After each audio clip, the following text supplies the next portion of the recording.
पांचवें चरण में लिए कल डाले जाएंगे वोट। पांचवें चरण के मतदान के लिए पोलिंग पार्टियां रवाना हो चुकी। यूपी की 14 सीटों पर कल वोटिंग होगी। प्रदेश की जनता दिग्गजों की किस्मत का करेगी फैसला। मोहनलालगंज, लखनऊ, रायबरेली मतदान कल होगा। अमेठी, जालौन, झांसी, हमीरपुर, बांदा, गोंडा में डाले जाएंगे वोट। फतेहपुर, कौशाम्बी, बाराबंकी, फैजाबाद, कैसरगंज में वोटिंग होगी। बड़ी खबर आपको बता रहे हैं, चुनाव को लेकर सुरक्षा के भी पुख्ता इंतजाम किए गए। तो बड़ी जानकारी आपको बता रहे हैं, जहां कल वोटिंग होनी है और इसको लेकर तैयारियां पूरी। पोलिंग पार्टियां रवाना हो चुकी है। फतेहपुर, कौशाम्बी, बाराबंकी, फैजाबाद, कैसरगंज में कल वोटिंग होगी। चुनाव को लेकर सुरक्षा के भी पुख्ता इंतजाम किए गए। तो बड़ी खबर आपको बता रहे हैं, पांचवें चरण के लिए कल वोट डाले जाएंगे। पांचवें चरण के मतदान के लिए पोलिंग पार्टियां रवाना हो चुकी है। यूपी की 14 सीटों पर कल वोटिंग होगी। बड़ी खबर आपको बता दें, प्रदेश की जनता दिग्गजों की किस्मत का फैसला करेगी। कल कई ऐसे दिग्गज हैं जिनकी शाख दांव पर है। अमेठी, जालौन, झांसी, हमीरपुर, बांदा, गोंडा में डाले जाएंगे वोट। फतेहपुर, कौशाम्बी, बाराबंकी, फैजाबाद, कैसरगंज, लखनऊ में वोट डाले जाएंगे और चुनाव को लेकर तैयारियां पूरी है। सुरक्षा व्यवस्था कर ली गई है। पोलिंग पार्टियां निकल चुकी है, रवाना हो चुकी है। और पांचवें चरण के मतदान के लिए पोलिंग पार्टियां रवाना। बड़ी खबर आपको बता दें, यूपी की 14 सीटों पर कल वोटिंग होगी और प्रदेश की जनता दिग्गजों की किस्मत का फैसला करेगी। तो बड़ी खबर आपको बता दें, अमेठी, जालौन, झांसी, हमीरपुर, बांदा, गोंडा में डाले जाएंगे वोट। फतेहपुर, कौशाम्बी, बाराबंकी, फैजाबाद, कैसरगंज में वोटिंग होगी। चुनाव को लेकर सुरक्षा के लिए पुख्ता इंतजाम किए गए।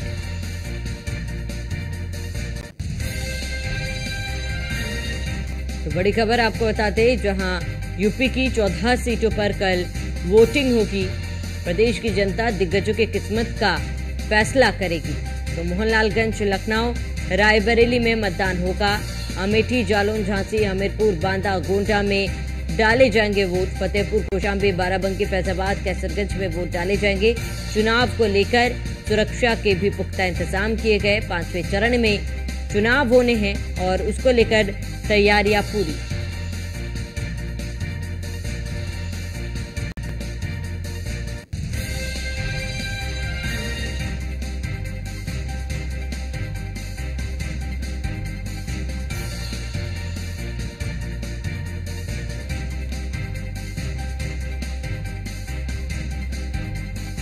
तो बड़ी खबर आपको बता रहे हैं,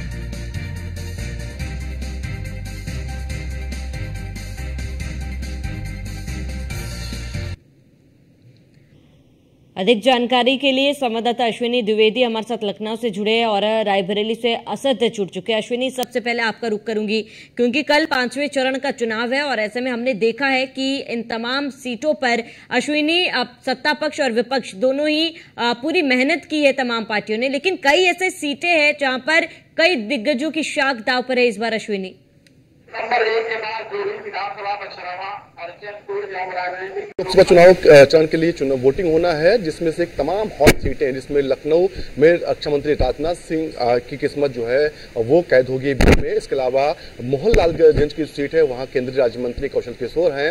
अमेठी से जो है स्मृति ईरानी हैं, साथ ही साथ राहुल गांधी रायबरेली से हैं। कैसरगंज से अगर बात करें तो ब्रजभूषण सिंह की जो कि है इज्जत दांव पर लगी रही है, वहां पर भी कल मतदान। तो निश्चित तौर पर कहीं न कहीं इसको लेकर के बाकायदा तैयारियां कर ली गई हैं। पोलिंग पार्टियां जो हैं वो अब रवाना होने लगी हैं। निश्चित तौर पर लखनऊ की बात करें तो लखनऊ में 3768 पोलिंग पार्टियां हैं, उनको रवाना किया जाएगा। धीरे धीरे देर शाम तक क्रम चलता रहेगा। तो निश्चित तौर पर कहीं ना कहीं इस पांचवें चरण का चुनाव काफी ही महत्वपूर्ण चुनाव है, क्योंकि इस चुनाव के दौरान कहीं ना कहीं तमाम रंग देखने को मिलेंगे, क्योंकि तमाम बड़े दिग्गज नेता इस बार मैदान में है। राजनाथ सिंह जो लगातार 2 बार से लखनऊ के सांसद हैं, वो अब तीसरी बार किस्मत आजमाने जा रहे हैं। तो मोहनलालगंज से कौशल किशोर भी लगातार 2 बार सांसद हैं, वो एक बार फिर यहाँ पर अपना किस्मत आजमा रहे हैं। अगर रायबरेली की बात करें, रायबरेली में राहुल गांधी इस बार पहली बार रायबरेली चुनाव लड़ रहे हैं, तो वहां पर जनता उनको कैसे देखती है, इसके लिए तो कल वोट जो जनता है, वोटर्स हैं, वो तय करेंगे कि राहुल उनके लिए कितने मुफीद है। अगर बात करें अमेठी की, अमेठी का चुनाव बड़ा दिलचस्प हो चुका है, स्मृति ईरानी है, तो दूसरी ओर कांग्रेस और गांधी परिवार के सबसे करीबी लोगों में से एक जो है उनको प्रत्याशी बनाया गया।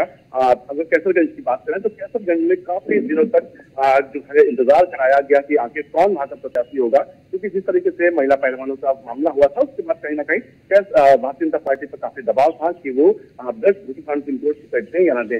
दूसरी ओर एक समस्या और थी, क्योंकि ब्लड भूषण सिंह को टिकट चाहता था, तो इसी तौर पर उनका असर कैसरगंज के साथ साथ आसपास की कई जो लोकसभा सीटें हैं, गोंडा की बात करें या फिर कैसरगंज, श्रावस्ती, बहराइच, अयोध्या तक उनका प्रभाव है। ऐसे में चुनाव प्रभावित हो सकता था। भारतीय जनता पार्टी इस बात को बखूबी जानती थी, जिसके बाद आखिरी दिन अंतिम समय में जो ब्रजभूषण सिंह है उनके बेटे करण भूषण सिंह को जो है प्रत्याशी भारतीय जनता पार्टी ने बनाया। तो निश्चित तौर पर कहीं ना कहीं 5वें चरण का जो चुनाव है काफी दिलचस्प है। कई बड़े नाम है जो इस बार मैदान दिलचस्प है, कई बड़े नाम है जो इस बार मैदान में है, जिनकी साख दांव पर लगी हुई है। सबसे ज्यादा इस बार दिलचस्प जो अगर चुनाव होने जा रहा है वो कहीं ना कहीं जो है रायबरेली, अमेठी और कैसरगंज को लेकर के चर्चाएं हैं कि आखिर यहाँ का बादशाह कौन होगा। जनता यहाँ की किसको स्वीकार करने वाली है, जनता यहाँ की किसको संसद भेजने वाली है। निश्चित तौर पर क्योंकि सभी सीटों पर लगातार देखा गया कि जो है चुनाव प्रचार किया गया, दोनों तरफ से चाहे वो भारतीय जनता पार्टी हो या विपक्ष की पार्टियां हो, जीतोड़ मेहनत की। रायबरेली को लेकर के कहीं ना कहीं ये कहा जा सकता है कि वहां चुनाव कांग्रेस का बेहतर है, लेकिन जनता तय करती है कि कितना बेहतर है, क्या वाकई में वो अंतिम समय तक बेहतर रहता है। क्योंकि 2019 का चुनाव था लोकसभा का, अमेठी में राहुल गांधी चुनाव लड़ने गए थे, स्मृति ईरानी सामने थी और ये माना जा रहा था कि अमेठी से राहुल गांधी जीतेंगे। लेकिन जब रिजल्ट आया तो कहीं ना कहीं कांग्रेस को भरोसा नहीं हो रहा था, क्योंकि अमेठी और रायबरेली ऐसे गढ़ रहे हैं जिन पर काफी लंबे समय तक गांधी परिवार राजनीति करते रहा है। पीढ़ी दर पीढ़ी इन सीटों को कभी गांधी परिवार ने नहीं छोड़ा। तो निश्चित तौर पर कहीं ना कहीं ऐसे में अब देखना होगा कि कल का जो वोटिंग है वो जनता किस ओर जाती है, जनता किसको चुनती है। जी ठीक है अश्विनी, लौटूंगा आपके पास। असद, आपका रुख करूंगी। असद, रायबरेली में इस बार चुनाव काफी ज्यादा दिलचस्प है, क्योंकि रायबरेली कांग्रेस का गढ़ माना जाता है और ऐसे में सोनिया गांधी इस बार चुनाव नहीं लड़ रही, बल्कि राहुल गांधी मैदान में उतरे हैं। फिलहाल अगर रायबरेली की बात की जाए तो वहां पर चुनावी समीकरण क्या कहते हैं, जनता का मूड क्या है?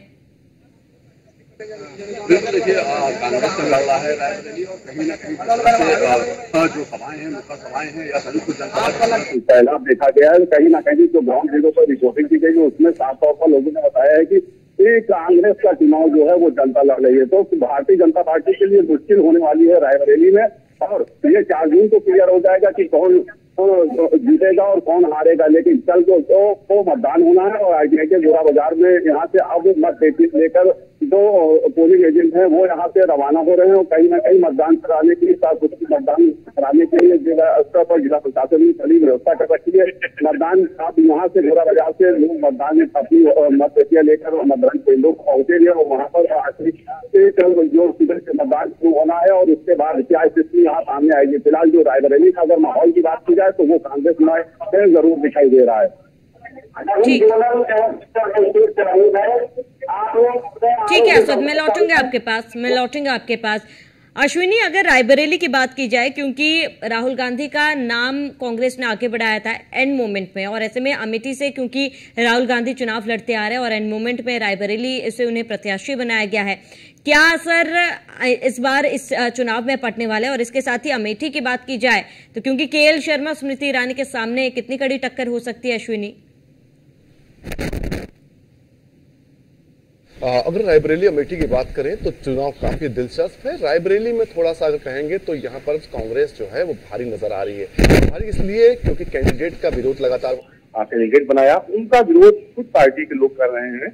अभी जो विधायक है उन्होंने किसी पूरे चुनाव के दौरान जो है दिनेश प्रताप सिंह के साथ मंच साझा नहीं किया, चुनावी प्रचार नहीं किया, बाकायदा अपना पोस्ट भी किया। इसमें लिखा था पूर्व से समझौता नहीं, क्योंकि दिनेश प्रताप सिंह और कहीं ना कहीं इनके अखिलेश प्रताप सिंह जो अंतरी के पिता थे उनके बीच काफी लंबे समय तक जो है जद्दोजहद चली। तो निश्चित तौर पर कहीं ना कहीं उसका भी नुकसान जो है भारतीय जनता पार्टी के हो रहा है। बात करें तो रायबरेली सुरक्षित सीट एक तरीके से कांग्रेस की लिए है। लंबे समय से वहां पर सोनिया गांधी चुनाव जीत किया है। इसके बाद अब राहुल गांधी, साथ ही साथ अमेठी की बात करें, अमेठी में में गांधी। साथ ही साथ अमेठी की बात करें, अमेठी में केएल शर्मा को प्रत्याशी बनाया गया। केएल शर्मा वो व्यक्ति हैं जो लंबे समय से जो अमेठी और रायबरेली की जनता से जुड़े रहे हैं। वहां पर चुनावी प्रबंधन काम पहले भी देखते रहे, चाहे राहुल गांधी का चुनाव रहा हो या सोनिया गांधी का चुनाव रहा हो या उससे पहले।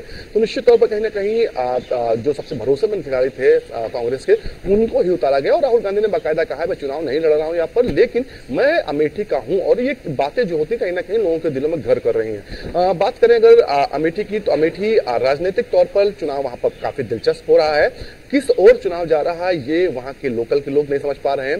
राजनीतिक विशेषज्ञ वो नहीं समझ पा रहे हैं कि आखिर अमेठी का परिणाम क्या आने वाला है, क्योंकि जिस तरीके से अमेठी ने पिछले चुनाव में 2019 में बदलाव किया था, वो बदलाव बरकरार रखती है या फिर कुछ नया बदलाव कर करके सबको कहीं ना कहीं आश्चर्यचकित कर रही है। इसके लिए थोड़ा इंतजार करना पड़ेगा, लेकिन दिलचस्प चुनाव है, इसकी गारंटी हर कोई ले रहा है कि जो जीत हार का मार्जिन होगा, चाहे जो जीते, लेकिन वो मार्जिन बहुत ही कम होगा। साथ ही साथ अगर रायबरेली की बात करें तो राहुल गांधी को लेकर के लगातार सवाल खड़े हो रहे कि राहुल गांधी अमेठी से क्यों नहीं लड़े, प्रियंका गांधी को क्यों नहीं लड़ाया गया। तो कहीं ना कहीं अंदर खाने में कांग्रेस की एक चर्चा हुई है। ठीक है अश्विनी, तमाम जानकारी के लिए जुड़ने के लिए बहुत बहुत शुक्रिया। असद, आपका बहुत बहुत शुक्रिया।